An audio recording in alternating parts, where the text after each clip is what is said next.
آج کے دن ہم خداوند متعال کے حضور یہ دعا کیوں کر رہے ہیں؟ ہمارا یہ سوال ہے کہ یہ دعا کیوں کی جا رہی ہے؟ جواب اس کا بہت ہی سادہ ہے۔ انسان تمام سال بھر غفلت میں مبتلا رہتا ہے،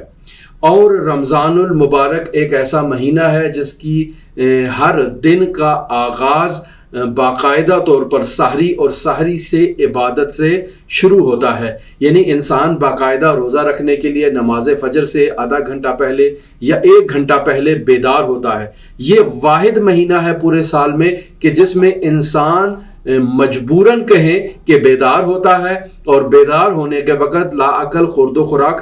کے امور جو ہے وہ انجام دیتا ہے تاکہ سحری کرے اور تمام دن بھر جو ہے وہ خداوند متعال کا روزہ رکھے۔ تو یہ جو توفیق اجباری انسان کو شامل حال ہوئی ہے جو سال بھر میں اس کو نہیں ہے، تو اس مہینے میں ہمیں خداوند متعال کے حضور یہ التجا کرنی ہے کہ حد عقل اس مہینے میں ہمیں سحر خیزی کی توفیق عطا فرما۔ ہم سحر خیزی میں یعنی سحر کے وقت میں اٹھیں باقاعدہ طور پر، اور تمام وہ امور جو ہمیں انجام دینے چاہیے، مثلا تلاوت قرآن ہے، استغفار ہے، ذکر و اذکار ہے، نماز تہجد ہے، سجدہ ہے، اور اس کے علاوہ غور و فکر و مطالعہ اور اس قسم کے جو امور ہیں یہ انسان انجام دے تاکہ انسان میں اس مہینے کو مشعل راہ انسان قرار دے، اور سال بھر انسان اسی سے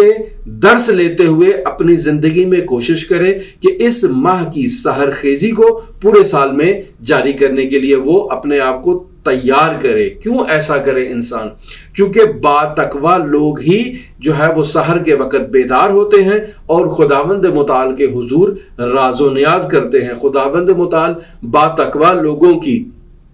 علامات بیان کرتے ہوئے ارشاد فرما رہا ہے سورہ آل عمران کی آیت نمبر 17 میں، الصابرین والصادقین والقانتین والمنفقین والمستغفرین بالاسحار، یعنی یہ لوگ کون با تقوی لوگ؟ یعنی یہ با تقوی لوگ صابر ہوتے ہیں، قول و فعل کے سچے ہوتے ہیں، ادب و اطاعت سے جھکنے والے لوگ ہوتے ہیں، اللہ کی راہ میں خرچ کرنے والے لوگ ہوتے ہیں، اور رات کے آخری ٹائم یہ اٹھ کر خداوند متعال کے حضور استغفار کرتے ہیں، معافی طلب کرتے ہیں اپنی تمام لغزشوں کی، تمام گناہوں کی، اور تمام وہ قبیح اعمال جو انہوں نے اپنی زندگی میں انجام دیے ہوتے ہیں،